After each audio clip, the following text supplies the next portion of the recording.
Hello, everyone, and welcome to the Very Cold Lasagna podcast, your place for all your filthy casual takes on the world of sports for you filthy casual fans out there like you and me. I'm your host, Dylan Lasagna, and this is episode number 283. And in this episode, we are here on the cusp of kickoff, and we've been waiting 7 long months to be at this point. And what exactly am I talking about? And I'm talking about the 2025 NFL regular season. It's about to go down. And yeah, week 1 is almost here. It's just right around the corner. And man, I can't believe it's been 7 months, but it flew by very fast. It flew by relatively quickly. And here we are on the cusp of the very first game as the reigning, defending, undisputed Super Bowl champion Philadelphia Eagles get ready for the defense tour. And it all begins on a Thursday night as they take on the Dallas Cowboys. But there's so much more that we need to discuss in our roundup, or what I like to call our week 0 roundup around the NFL. Yes, why am I calling it week 0? Well, the NFL season hasn't exactly started yet. And yeah, it's week 0. So yeah, there's nothing to recap yet. There's nothing to go over for the next week. So yeah, that's why I'm calling it week 0. So yeah, I'm going to spend the next couple of minutes exactly deciphering how exactly I'm going to be doing my NFL regular season series for this season. So basically how it is, it'll go is it's something like this. It's kind of like what we're doing in this episode, where we're going to be talking about each game that's coming up in week 1, and then I'll give you my one big thing that I'm looking forward to, and then we're going to go over the next week. We're going to go over the next week, talking about, let's say for example, week 2, previewing that game, and then I'll give you my one big thing that I'm looking forward to, and then in between all that, I'll give you my top 5 so-and-so. Still not all the groundwork has been laid out yet, but just like with each and every team going along with this season, we make the adjustments. Yeah, not exactly a good game plan, but it is what it is for segments, but it is what it is. But yeah, just been a lot going on in my life right now, both physically and mentally. So forgive me. My fault, all my fault, particularly in this state of mind right now. But anyway, I hope regardless, y'all stick around for the ride. And nonetheless, hopefully we'll have a good football season. And hopefully it'll be a good one for the next 4 to 5 months as we go into September, October, November, December, January, and then all the way to the Super Bowl in February.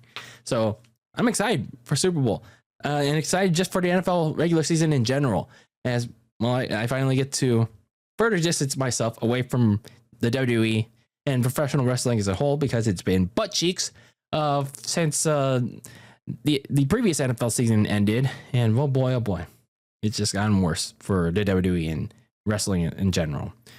But enough about talking about wrestling briefly, because now we get to talk about some football.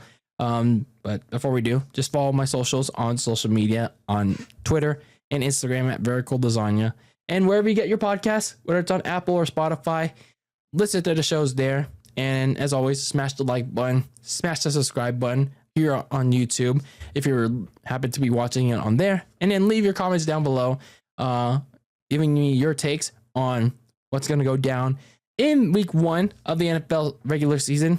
And yeah, that being said, let's talk about our week 0 roundup. Let's get ready for the week 1 that is to come, because there's so much that has happened since the preseason ended. But I'll just give you my biggest headlines as we segue into the first part of our week 0 roundup. And yeah, the biggest headlines going into week 1. And yeah, there's a lot of things that happened in the lead up to the first week of the regular season. But here are my biggest things that I saw go down. Obviously, the biggest one being the trade for Micah Parsons. In case you didn't know, a couple of days ago, over the weekend, Jerry Jones, good old Jerry Jones of the Dallas Cowboys. He elected to trade away arguably his best player on the team, defensive end, edge rusher, Micah Parsons, to the Green Bay Packers a week before the season, a week before the season opener. So Micah Parsons is no longer a Dallas Cowboy, and that's where we stand as we're on the verge of the season opener. So the Packers in return gave Jerry Jones 2 first-round picks. Yeah, that's pretty much it. And defensive tackle Kenny Clark. Kenny Clark or Kenny Moore? No, Kenny Clark. Sorry. So yeah, that's pretty much all it took. That's pretty much all it took for the Packers to go and get Micah Parsons. And of course, they gave him the big fat extension that Micah Parsons was trying, and his agent obviously were trying to get.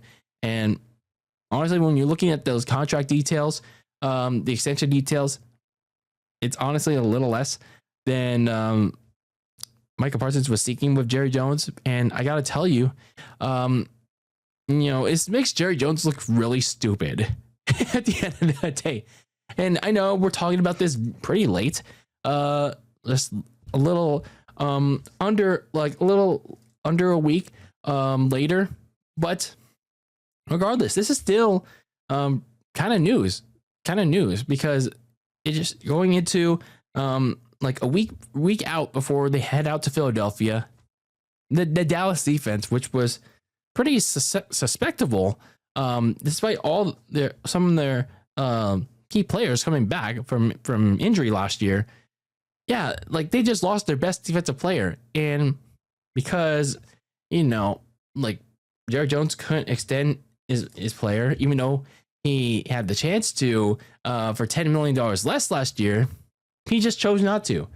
And it led to this entire holdout, and it led to this whole scene where Micah Parsons was just laying down on the bench in one of those preseason games. It's just like there's no point in return. There's no point in return for either side. And Micah and his agent pretty much stood their ground. And I guess Jerry Jones also stood his ground. So yeah, they were pretty much at a crossroads for both sides. So yeah, I necessarily don't agree with Micah's antics, especially in that preseason game where he's just on the bench, non-uniform. He again was arguably Dallas' best player, and the Cowboys are in suddenly significant worse shape defensively than where they were 2 months ago, going into the season. And yeah, they're putting so much more pressure on Dak Prescott in that Cowboys offense to, really try to win these games, especially when, you kind of don't have a defensive line to show for it. And you still have a couple of questions about their secondary with Trayvon Diggs and Deron Bland, coming back from injury. So, and speaking of Deron Bland, yet you were able to extend him, Jerry Jones? Like, really? Like, Deron Bland's a good player, don't get me wrong, but Micah Parsons is a great player to sign on. I mean, he wasn't able to sign both of them. Really? Come on now. But then you have the Packers. You have the Green Bay Packers able to swindle Micah Parsons away from the Dallas Cowboys. Like, that defensive front is going to be godly now. I'm not able to generate all the names because I'm a forgetful a-hole on that defensive front. But there's going to be Rashawn Gary. And then obviously you have Micah Parsons there. But there have been some mixed injury reports that he may not play right away because of an injury that he's been dealing with. But when he does get healthy, the Packers front four and the front seven as a whole, they will be very good. They will be more than very good. But there are still some questions about their secondary. And if all these media analysts, they want to claim the Pack as Super Bowl contenders, fine, then that's their prerogative. But in my opinion, that defensive line and that front seven overall should be really good this season. But it all traces back to what I have always said about the Green Bay Packers. Jordan Love is going to take them as far as the Packers go. Jordan Love is going to be the biggest key to the Packers' success this season. Yeah, it's the offense. Jordan Love better back all those media analysts and himself up for success. So, yeah, like Jordan Love better do well this upcoming season. And all starts with week 1 against Detroit. So meanwhile, you have my 49ers. My 49ers game ready to go up against Seattle in the first of 2 road games to start the season. And one of their key players came back and who had been dealing with some drama. And decided to incite some drama this past offseason. And of course, it obviously relates to contract drama. And one of those players was Jawan Jennings, the person in question.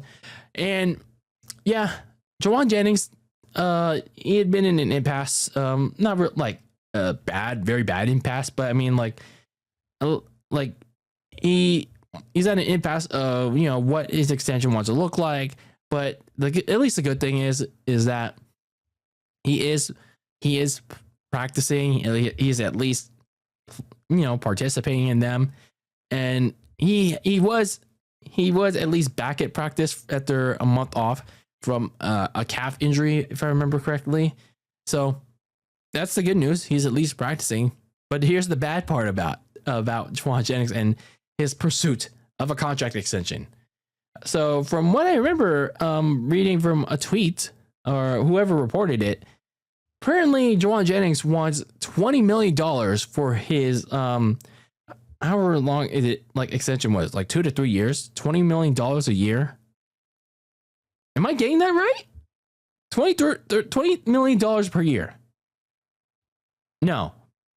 Jawan Jennings is a good receiver. He's a good clutch receiver on second and third downs. Like he proved himself last year, especially when all those key names like Debo, Ayuk, especially went down. And Jawan Jennings showed his worth last year, but he does not deserve that money. Like he does not deserve that kind of money. So it seems like, you know, Jed York and ownership have stepped in to stop all this careless spending that John Lynch and the front office have been doing the last 2 or 3 years of just like throwing away all these big fat contract extensions to 1 year wonder players that listen to their whiny agents that want their whiny money, and those players end up getting hurt once they do. So, and I know Jed has a sketchy history from a decade ago, you know, getting too involved, but then now he is getting not too involved. So maybe he's learned. Maybe he at some point he woke up and decided maybe I should get a little involved, because this is getting a little out of hand. So who knows? Maybe that this was the adrenaline shot. This was an adrenaline shot that the Niners and Jawan Jennings needed, and so did Jed York needed. So I don't really agree with $20 million a year. If it was like $10 to $15 million in that range, sure, why not? But $20 million is pushing it. That's really pushing it. So then, obviously, the big bad news of the last 2 weeks was not necessarily like a trade or contract extensions or like injury. It's something that happened off the field, and that was Travis Kelce. You know, congratulations to him and Taylor Swift for both of them getting engaged. I guess, you know, good for them. Ironically, Taylor Swift. I watched the old Family Guy episode of that like recently, and it talked about you know Taylor writing all these heartbreak songs, and Chris Griffin, you know, trying to get her out of that habit. And you know, here we are. Years later, it seemed like Taylor has found a potentially genuine real connection with Travis Kelce that she won't write a heartbreak song about. So, I mean, it's great that Taylor Swift has finally found true love with Travis Kelce, and same for Travis Kelce. But unfortunately, it's bad for NFL fans like myself that are just tired of Taylor Swift being shoved down everybody's throats, just simply trying to watch football on a Sunday afternoon or Monday night or whenever the NFL is on. Because, man, what's the over-under going to look like on how many times the network, whether it's CBS, Fox, NBC, ESPN/ABC, and now you got Netflix and Peacock in the mix. What's the over-under going to be on how many times those networks are going to shove the cameras on Taylor Swift whenever the Chiefs are on? I'd say even more now. Even more. That's all I can say about that. So now that we got all those headlines out of the way, let's talk some games, huh? Let's talk about some games because, yeah, there's a lot. There's a lot and some potentially good ones to kick off the season. And it all goes down. It all goes down on a Thursday night to kick off the season.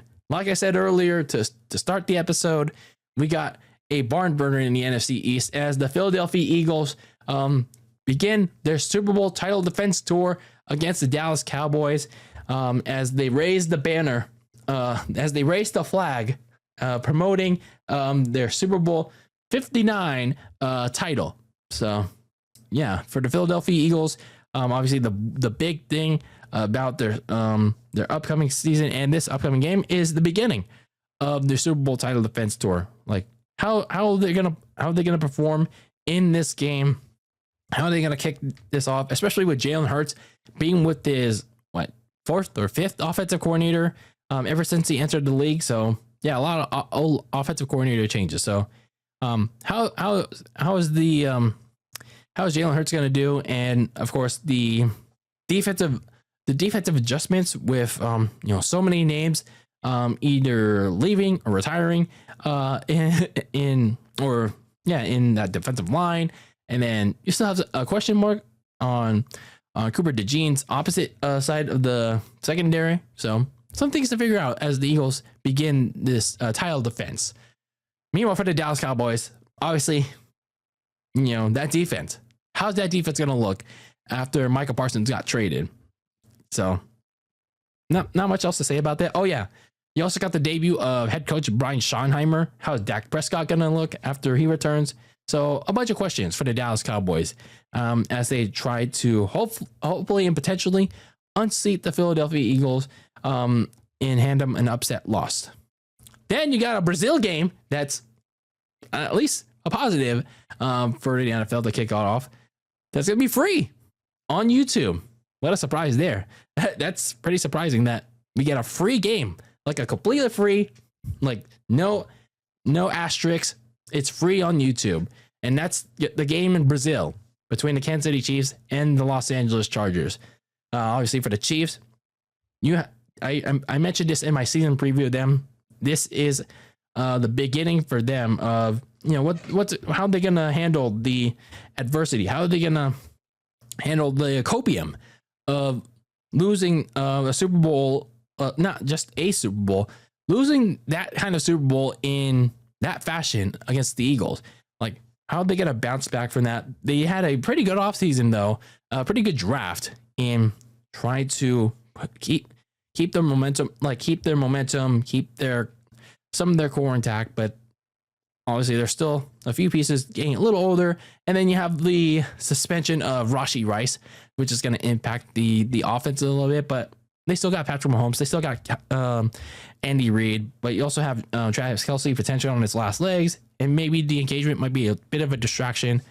But overall, this is going to look, this game is going to be all about how the Chiefs will kick off their potential bounce back. Meanwhile, for the Chargers, very early test for them as they kick off season 2 of Jim Harbaugh being back in the NFL, and whether or not they can put their early stamp as a challenger to Kansas City and as a potential threat to dethrone them in the AFC West.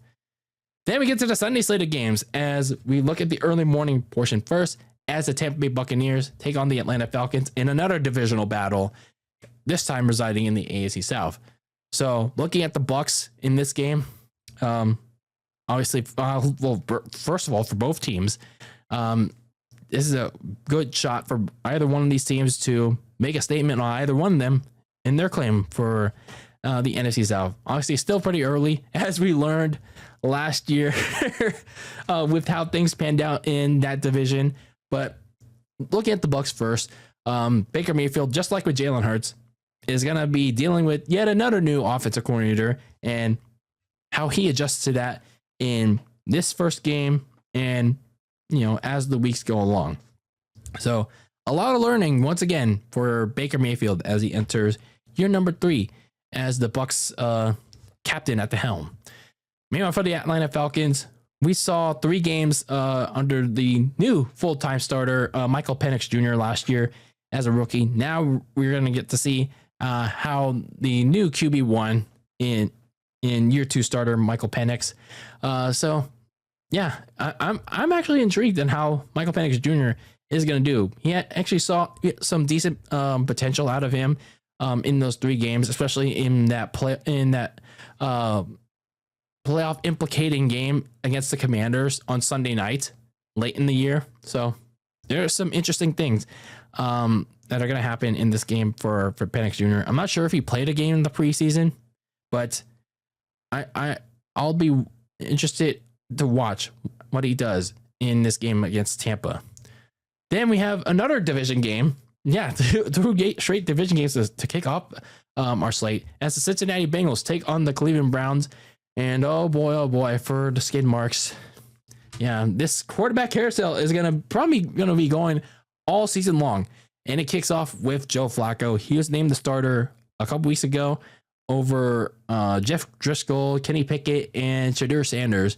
So yeah, it begins with Joe Flacco.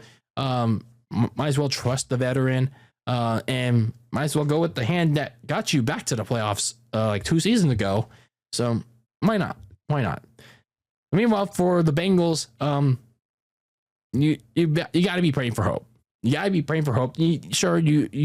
signed Trey Hendrickson to kind of hefty one year extension, but he's going to be a free agent after this season. But no matter if they did or did not anyway, you still got to be praying for hope that this defense, especially in that secondary, you got to be finding some gods of light. You got to be praying for hope that there's something in that defense that will be good, because there wasn't anything promising in the preseason, especially given the fact that, well, for all intents and purposes, for the Bengals, with a quarter a change that Joe Burrow played in those preseason games, that it's like the defense can do shit to make up for Joe Burrow. So it might be a recurring theme again this season again, but we'll see how that factors in the first game, the first real game. So then we have the Miami Dolphins taking on the Indianapolis Colts. So for the Dolphins, Tua Tagovailoa, Tua Tugga Choo Choo. He was pretty active in the preseason as well, even though he was the starter. Decent. And it's going to be interesting how his active preseason, playing, and I think is like 2 of 3 or all 3 preseason games, how that's going to pay off in this first actual game against Indianapolis. So we'll see. We'll see if those tune-up reps in last month are going to lead to something in this first game. Meanwhile, for the Indianapolis Colts, they named Daniel Jones the starter like the week before the 3rd preseason game. So interesting decision by the Colts. I know it was a pretty controversial decision because you invested a 1st-round pick in Anthony Richardson, let alone a top 5 pick in Anthony Richardson. But to me, I say it's not that controversial in my opinion. Sure, it makes Anthony Richardson look even more bad. But at the same time, for someone that even as a filthy casual, Anthony Richardson got hurt.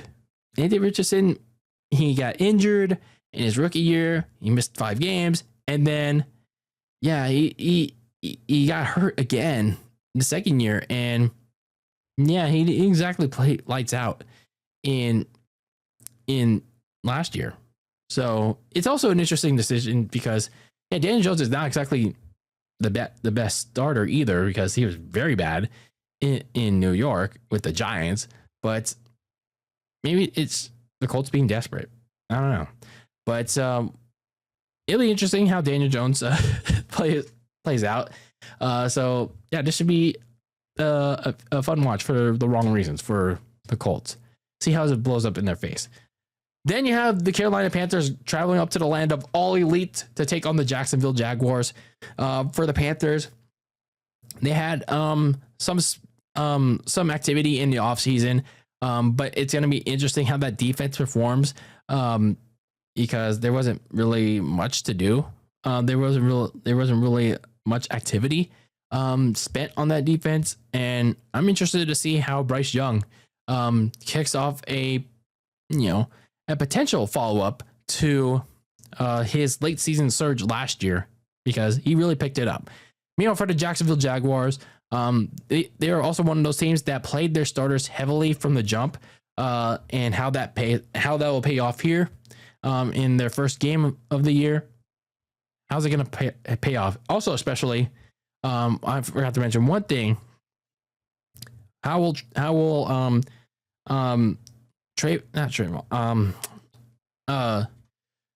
what's his name? Travis Hunter. How is he going to do? We'll touch on him again towards the end of this episode, because part of my 5 questions that I have as we enter the season. Then we talk about the Raiders, the Las Vegas Raiders taking on the New England Patriots. For the Raiders, this is the debut of Geno Smith and Pete Carroll and the Silver and Black. So it's pretty much a shakeup on the offense for this team. So this could be an interesting setup for that duo. And again, it was an interesting decision to hire Pete Carroll as the head coach. But judging from the preseason so far for this Raiders, they looked okay. But it's gonna be a first test against the Patriots, who are gonna be debuting their own head coach in former player Mike Vrabel. But it was also a little bit of a shaky preseason for them as well. Drake May, he was kind of iffy, but again, that comes with growing pains for a team that was very aggressive in the offseason, got one of the best left tackles in the draft, and obviously got a new head coach in Mike Vrabel. So I expect growing pains for this Patriots team as they continue to rebuild. That has a new head coach that really wants the best out of his players. So there's going to be a lot of growing pains for both of these teams in this one in Foxborough. Then in the big hard, you have the Arizona Cardinals taking on the New Orleans Saints. For Arizona, they invested a good amount in the defensive line, in the defense overall. So we're going to see how that retooled defense is going to perform. And meanwhile, for the Saints, they named their starting quarterback, and that starting quarterback is going to be Spencer Rattler. So this is going to be his first actual action as the full-time starter. We saw a little bit of Spencer last year, and not exactly promising to say the least, but he got a full offseason with the playbook, and he got some action in the preseason beating out Tyler Show. So it's going to be an interesting first game, especially against a revamped defense against Arizona.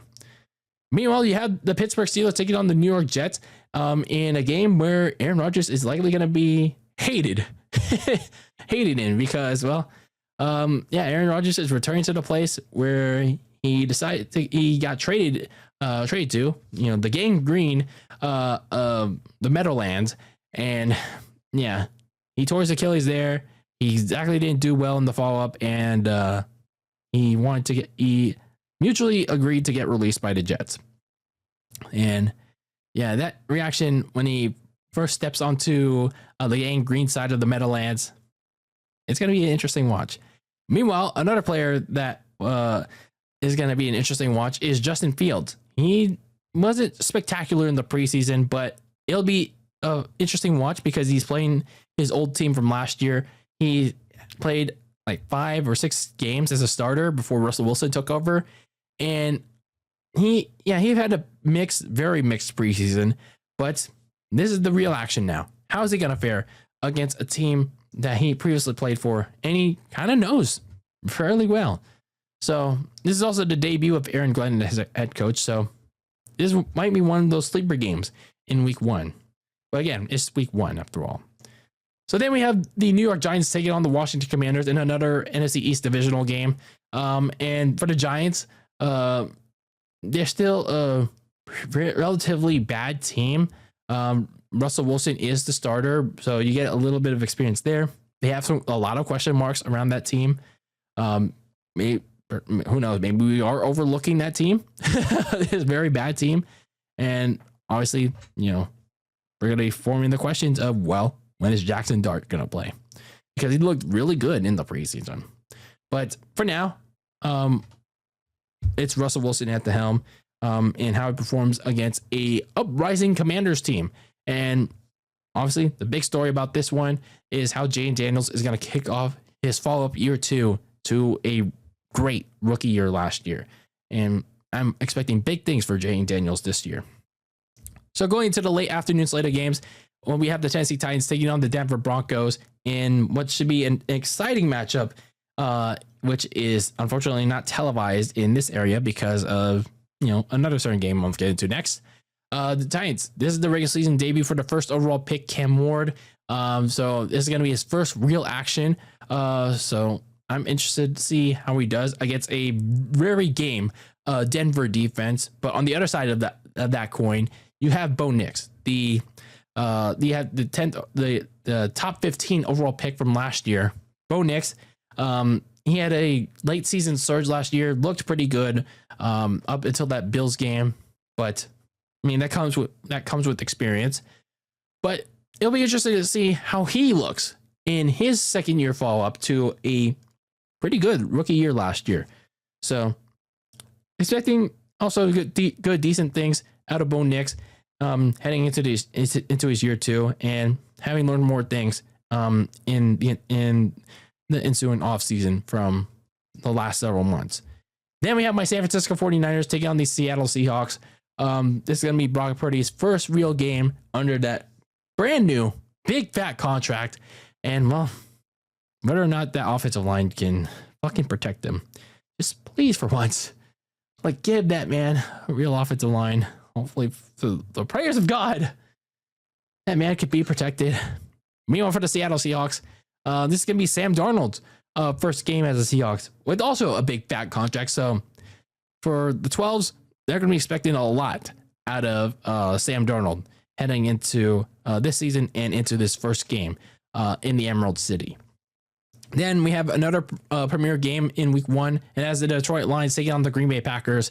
The Lions, they underwent a lot of changes on the coaching staff this offseason because, well, both the coordinators, Ben Johnson and Aaron Glenn, left for head coaching jobs, and now they had to reshuffle their schemes to a bit. So how the Lions will look under those new schemes on both sides of the ball, now that's going to be a big watch. And then for the Green Bay Packers, it's still under the radar of whether or not Micah Parsons is going to play, but whether he does, it's going to be interesting on how he's going to impact the Packers front 7. But if he doesn't, then look out for how Jordan Love will play in this first game. Then we have the Houston Texans traveling to LA to take on the Rams. For the Texans, you have to look for, who's going to be that top man for CJ Stroud outside of Nico Collins. That's obviously my big question for the Texans in this offense. Meanwhile, you have for the Rams, Matthew Stafford is expected to play in this game, but I would keep an eye on his concerning back issues that have been bothering him in the last month or so, because it didn't let him play or practice at all at any point in the last month. But he's expected to play, so hopefully, if you're a Rams fan, you just have to hope that it doesn't completely bother him at any point in the game or in the next few weeks. Then we have the Sunday Night Football game as the Baltimore Ravens take on the Buffalo Bills in a rematch of their divisional game from last year. And for the Ravens, they made some additions, some changes in the secondary, and I think this is a secondary that has the potential to improve from the jump. They drafted a safety that is pretty impressive, and they also added a corner that looks also pretty good. But nonetheless, this is a secondary that improved very late in the season last year, and yeah, it made some strides, but they added even more to help it get better. So who knows? Maybe this is a secondary that may have some growing pains at the start, but in this game it could pick up. Meanwhile, for the Bills, Josh Allen is Josh Allen, so obviously even with the share the wealth offense, hopefully, starting with this game, one of their manning receivers, they need to step up as a top man at some point. Then we have the Monday Night Football game to wrap up week 1 as the Minnesota Vikings take on the Chicago Bears. Yeah. You can never have a NFL season without some primetime Bears football. Am I right?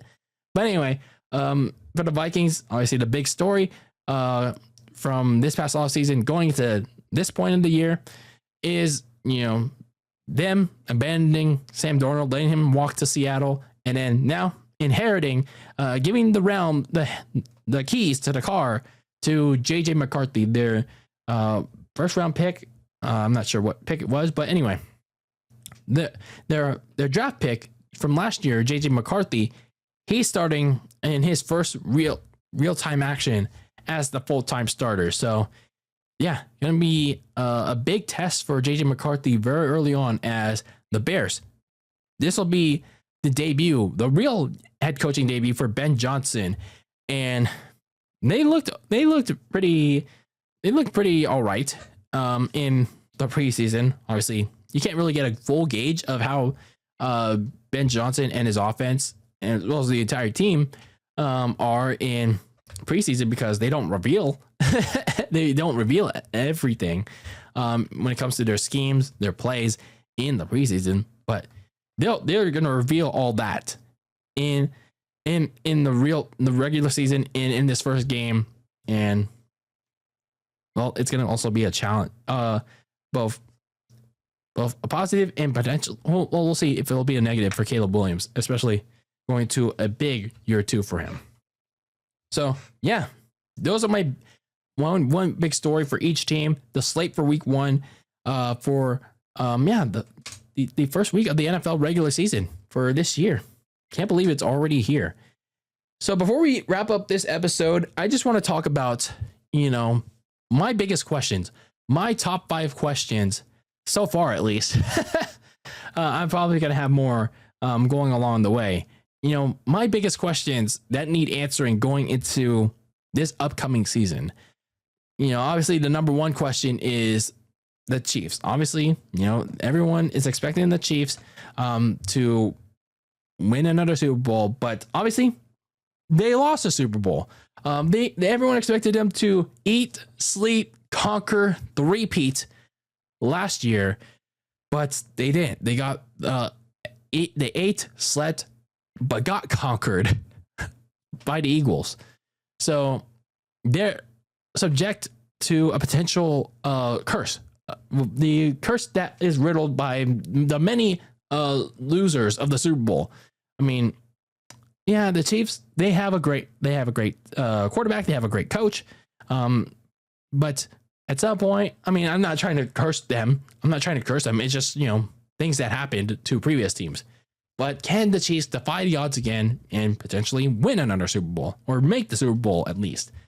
So these are questions that the Chiefs need to have.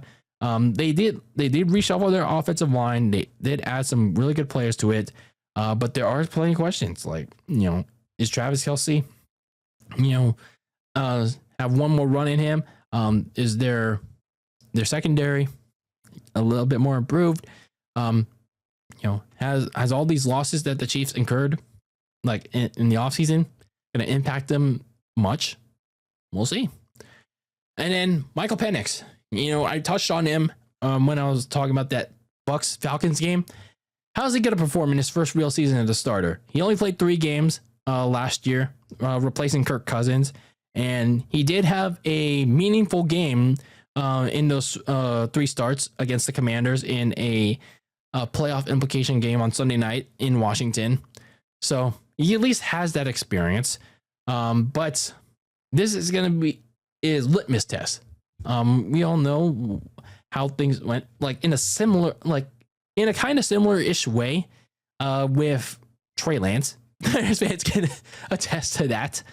And it didn't go so well. It didn't go very well. But I'm hoping for the best for Michael Penix Jr. He has some potential, but also he still has some things that he can work on. But Michael Penix Jr. He has some things that I think can be very well for this Falcons offense that Kirk Cousins couldn't provide yet. But it's going to take some time. And then what can we expect from Travis Hunter's dual position skill set?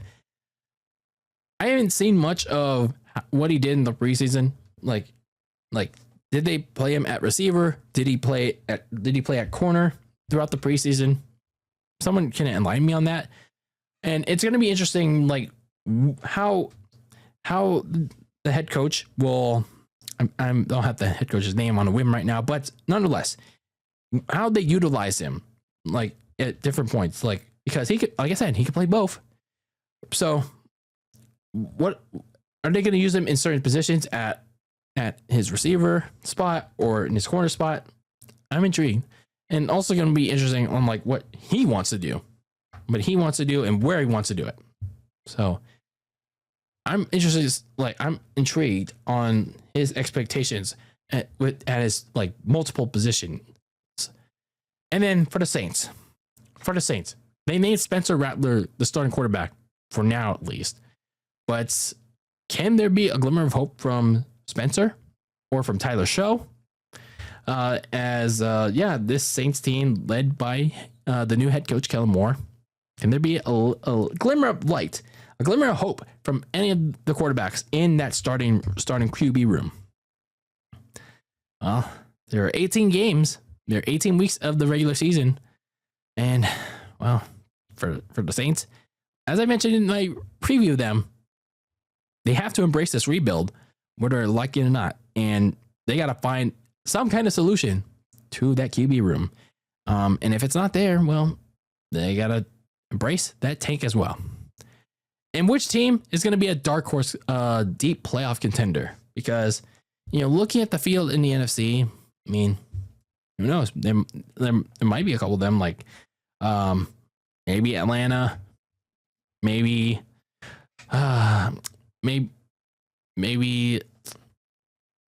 there's so many. Like I'd say Atlanta's a dark horse, maybe Arizona's a dark horse. Like there's like a couple. There's like at least 2 teams, and then when you look at the AFC, Denver. I mean, from last year, I mean it's not really a dark horse, but they have a high chance to win the division as a dark horse. The Patriots, possible wild card. So anything can happen in the NFL. As I always say, anything can happen in the NFL. It's just a matter of who can attain the brass ring. Which team is willing to grind hard for multiple weeks of the season despite the deficiencies? Who's going to be that next man up to step up? So, yeah, it's going to be a long 4 to 5 months for both the players, the coaches, and for us fans. I'm intrigued to see every bit of it. So, should be a fun ride this upcoming season, and it all starts with week 1. So, Yeah, and I hope you are too. And let me know your thoughts, predictions for week 1. Let me know your questions for the season in the comments or on socials at Very Cold Lasagna. And yeah, we're here. We're here on the cusp of the kickoff game between the Cowboys and the Eagles. And yeah, let's enjoy week 1 and this 2025 NFL regular season. Happy kickoff, everyone. Happy kickoff to the NFL season.